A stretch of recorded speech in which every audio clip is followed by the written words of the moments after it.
प्यारे बच्चों, आज हम पढ़ेंगे डीएवी क्लास 8 की हिंदी का 12वां पाठ पौधों के पंख। बच्चों, क्या आपने कभी किसी पौधों के पंख देखे हैं? नहीं देखे होंगे।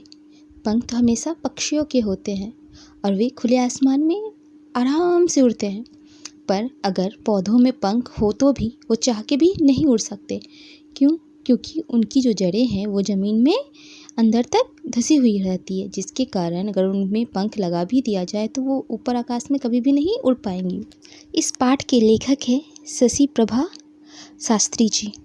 शास्त्री जी ने बहुत ही सोचकर इस पाठ का नाम रखा पौधों के पंख। तो चलिए जानते हैं कि शास्त्री जी ने इस पाठ का नाम ऐसा क्यों रखा। बच्चों, इससे पहले कि मैं पाठ शुरू करूं, मैं आपको बता दूं कि यह पूरा का पूरा पाठ एक डायरी है। डायरी क्या होता है? डायरी साहित्य की एक विधा है जिसमें लोग अपने दिनचर्या या अपने जीवन से जुड़ी कुछ खास बातों को अपने डायरी में लिख देते हैं, ताकि उन्हें ये बातें जीवन भर याद रहें और उनके बाद भी लोग इसे पढ़कर एक्सपीरियंस लेते रहें। तो चलिए शुरू करते हैं आज का पाठ पौधों के पंख। 24 जनवरी 1962। यह श्रीधर मेरे सामने लेटा है और मुझे आज बेहद बुरा लग रहा है। परसों दीदी का विवाह है। मुझे खुश होना चाहिए। आज मेरी माँ की प्यारी सखी का लड़का श्रीधर मेरे पास आया है। मुझे खुश होना चाहिए। पिछले 10-12 दिनों से जब से दीदी की विवाह की तैयारियाँ हो रही थी, मैं खुश से ही तो था, पर आज मुझे एकाएक यह उदासी क्यों घेर रही है? क्यों आज सारे दिन मेरा कुछ भी खाने को जी नहीं किया? दादी माँ ने कितनी बार खाने के लिए बुलाया, पर मैंने अनसुना कर दिया।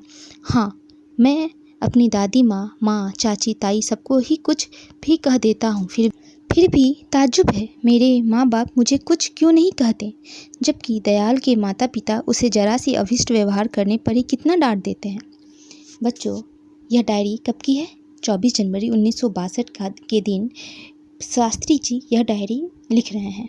और डायरी में क्या लिख रहे हैं कि उनके सामने एक लड़का लेटा हुआ है जिसका नाम श्रीधर है। वो उनके माँ की सहेली का लड़का है। शास्त्री जी की बहन की शादी 2 दिन बाद है। वे सारे लोग उनकी बहन की शादी के मौके पे भी आए हुए हैं। पिछले 10 दिन से उनकी बहन की शादी की तैयारी चल रही है। तब से जो शास्त्री जी थे वे बहुत ही खुश थे, पर जब से यह श्रीधर आया है तब से वो उदास होने लगे हैं। उनका मन खाने में भी नहीं लग रहा। उन्हें दादी बहुत बार खाने के लिए बुलाती है, पर फिर भी वो उसे अनसुना कर देते हैं और खाने नहीं जाते।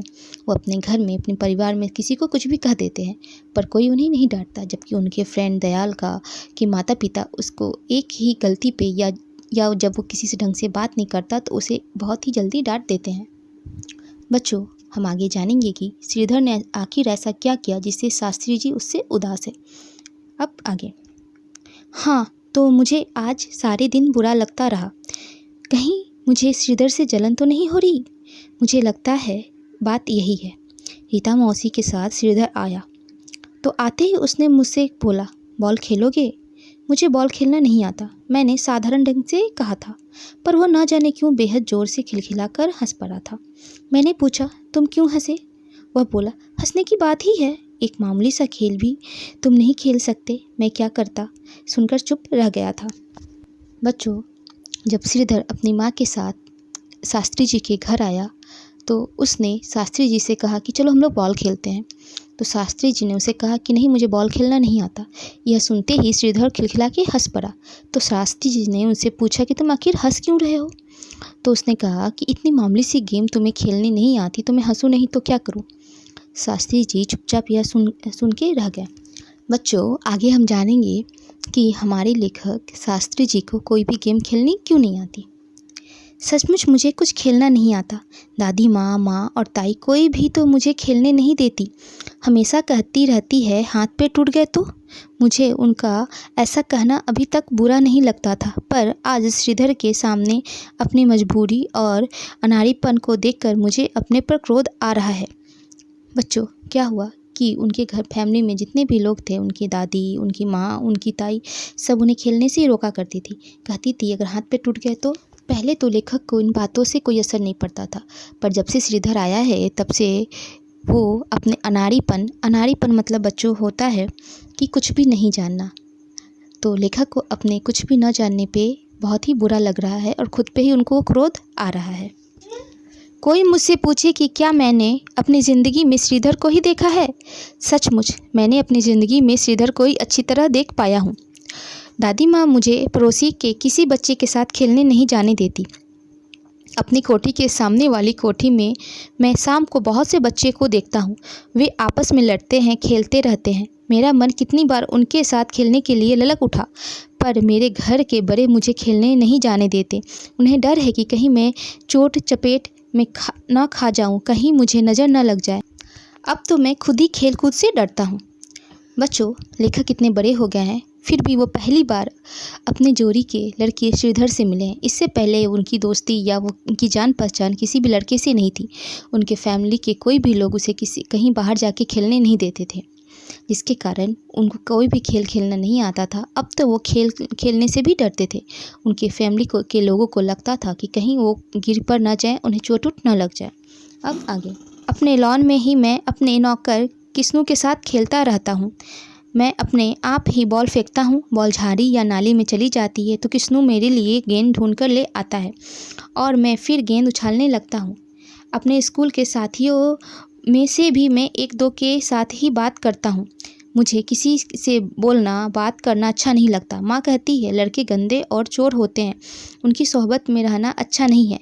मैं डरता रहता हूँ कहीं मैं गंदा ना बन जाऊँ, पर आज मुझे लग रहा है मैं सबसे गंदा हूँ, क्योंकि मुझे खेलना नहीं आता। स्कूल में भी मैं कमज़ोर और बीमार लड़का माना जाता हूँ। खेलों में भी मैं बहुत कम भाग लेता हूँ। बच्चों, लेखक को कोई बाहर जाके खेलने नहीं देता, जिससे वो अपने लॉन में ही अपने नौकर किस्नू के साथ खेला करते हैं। बच्चों, खेलना भी एक व्यायाम है। जब लेखक अच्छे से नहीं खेलते तो उनका शारीरिक विकास भी कम हो गया है, जिससे वो कमज़ोर हो गए हैं। स्कूल में उन्हें बीमार और कमज़ोर बच्चा कहा जाता है।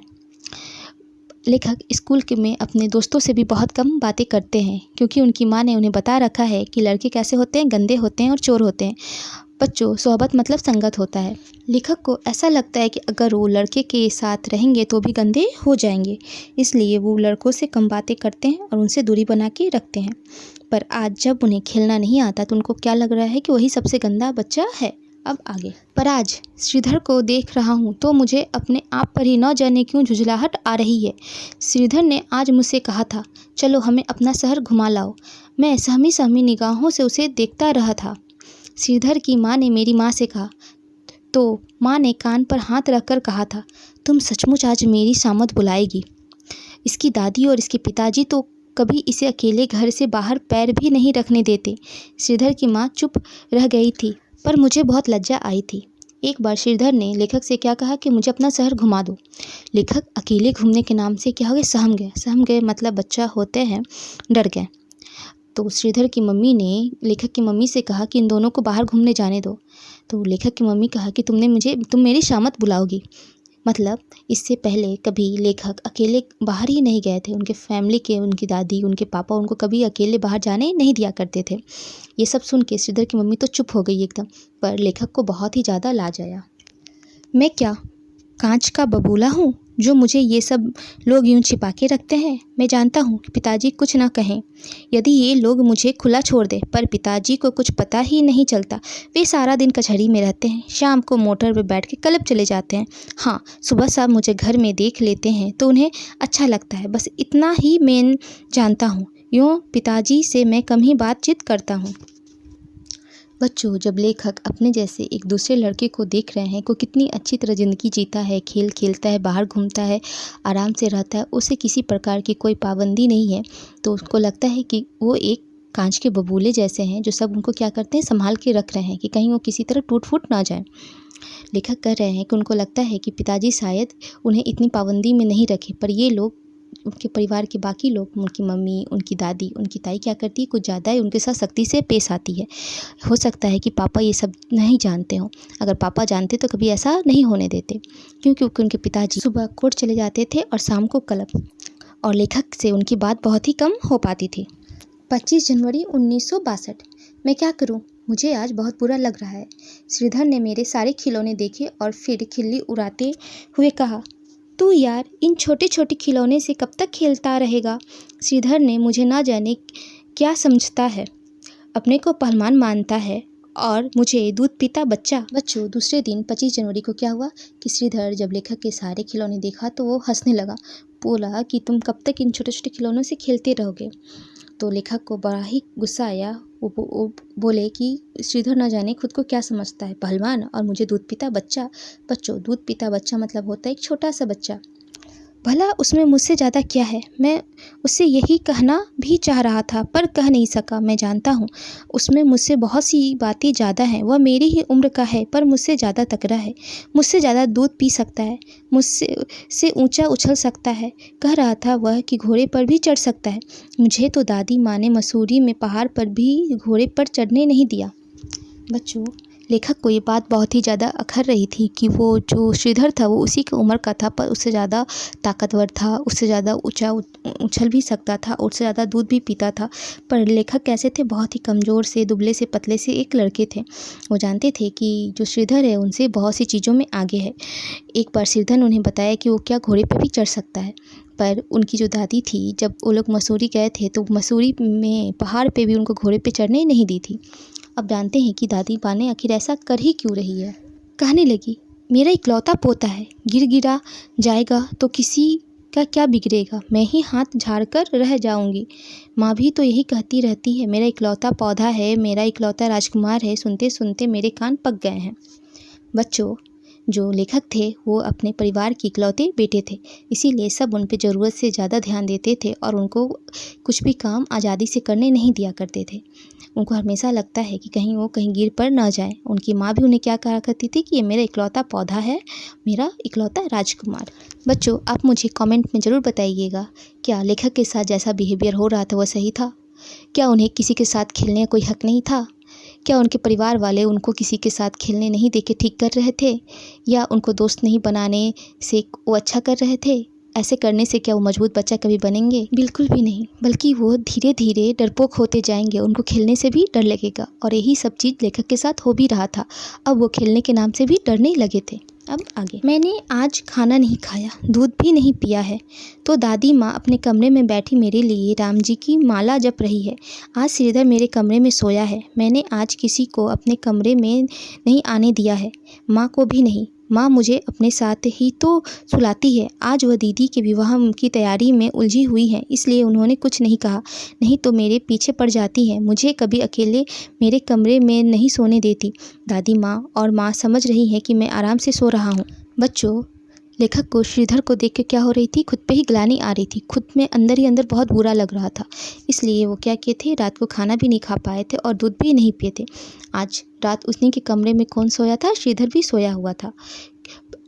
लेखक क्या किए थे, उस रात किसी को भी उस कमरे में आने नहीं दिए थे। हालांकि वो हमेशा अपनी माँ के साथ ही सोते थे, पर उनकी माँ आज उनकी बहन की शादी की तैयारी में उलझी हुई है, इसलिए वो क्या की उसके साथ नहीं सोई है। लेकिन उनकी माँ, उनकी दादी को क्या लग रहा है कि इतनी देर हो गया, लेखक सो गए हैं। मेरे सामने तस्तरी में रखी ढेर सारी मिठाई और फल जो वे मेरे मेज पे रख गई हैं, खा लिए होंगे।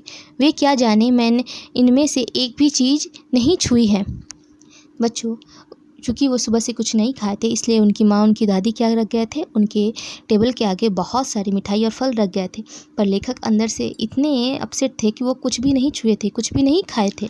मैं बराबर जग रहा हूँ, मुझे नींद नहीं आ रही है और मैं यह डायरी आज बिल्कुल पहली बार लिख रहा हूँ। अपनी खुली खिड़की से मुझे आज पूरा चाँद चमकता दिख रहा है। बिल्कुल पहली बार ही तो मैंने इसे देखा है और मुझे आज बेहद प्यारा लग रहा है। इसकी माँ इतने बड़े खुले आसमान में अकेला खेलने को छोड़ देती है, रोकती नहीं। काश मेरी माँ मुझे इसी तरह अकेला छोड़ देती। बच्चों, चूँकि आज लेखक अपने कमरे में अकेले हैं और उनको देखने के लिए, उनको रोकने टोकने के लिए कोई नहीं है, इसलिए वो देर रात तक जग रहे हैं और अपने टेबल पे बैठे हुए पहली बार यह डायरी लिख रहे हैं। वो अपनी खिड़की से बाहर चाँद भी, जो बहुत बड़ा चमक रहा था, पहली बार ही देख रहे हैं। इससे पहले उनकी माँ क्या करती थी, उन्हें ठोक ठाक कर पहले ही सुला दिया करती थी। वो पहली बार ही उतने बड़े चाँद को देखे हैं। वो जब चाँद को देखे तो क्या सोच रहे हैं कि उसकी माँ उसे इतने बड़े आकाश में अकेले खेलने के लिए कैसे छोड़ देती है। काश मेरी माँ भी मुझे अकेले खेलने के लिए छोड़ देती। ना मैंने अपनी ज़िंदगी में कभी हरी घास पे चलकर देखा है, ना नदी में नहाकर, ना बारिश में भीगकर। मैं क्या करूँ, मर जाऊँ, कहीं भाग जाऊँ या कहीं उड़ जाऊँ। अच्छा अब मैं सो जाऊँ, नहीं तो माँ और दादी मेरी लाल आँखें देखकर कल न जाने कितने डॉक्टर को बुला लेंगी। लेखक अपनी डायरी लिखते हुए खुद से ही बातें कर रहे हैं कि वो कभी हरे घास पे नहीं चले हैं, कभी बारिश में नहीं भीगे हैं, कभी नदी में नहाए भी नहीं हैं। मतलब वो अपने बचपन को कभी जिए ही नहीं हैं। बच्चे जैसे आज़ादी से खेलते हैं, घूमते हैं, फिरते हैं, बारिश में नहाते हैं, मौज मस्तियाँ करते हैं, लेखक ये सब कभी कुछ किए ही नहीं हैं। तो सोच रहे हैं कि मैं क्या करूँ, मर जाऊँ या कहीं भाग जाऊँ या कहीं उड़ जाऊँ। मतलब लेखक को खुद में ही अच्छा नहीं लग रहा है कि मैं ऐसा क्यों हूँ, मुझे ऐसा क्यों रखा जाता है, मुझे भी खुला क्यों नहीं छोड़ा जाता। काश मैं भी आज़ादी से ज़िंदगी जीता जैसे कि श्रीधर जीता है। अब वो सोचते हैं कि चलो मैं कुछ तो नहीं कर सकता, लेकिन मैं अभी सो जाऊँ, नहीं तो सुबह क्या होगा कि मेरी माँ और मेरी दादी जब मेरी लाल आंखें देखेगी तो क्या करेगी, बहुत सारे डॉक्टर को बुला लेगी। और वो सोने चले जाते हैं। उफ़, यह कम वक्त श्रीधर कितनी मौज से गहरी नींद सो रहा है, इसे क्या परवाह, चाहे मैं कभी तक जगूं। मुझ कमज़ोर पिल्ले से बच्चे को यह दोस्त बनाना भी तो नहीं चाहता। बच्चों, जब लेखक अपने टेबल से उठकर बेड की तरफ आ रहे हैं तो क्या देख रहे हैं कि बेड पे श्रीधर आराम से सोया हुआ है। तो उनको बहुत ही गुस्सा आ गया। वो क्या बोले कि ये कितने आराम से एकदम मस्ती में सो रहा है, इसे कोई परवाह ही नहीं, मैं कब तक जगूं।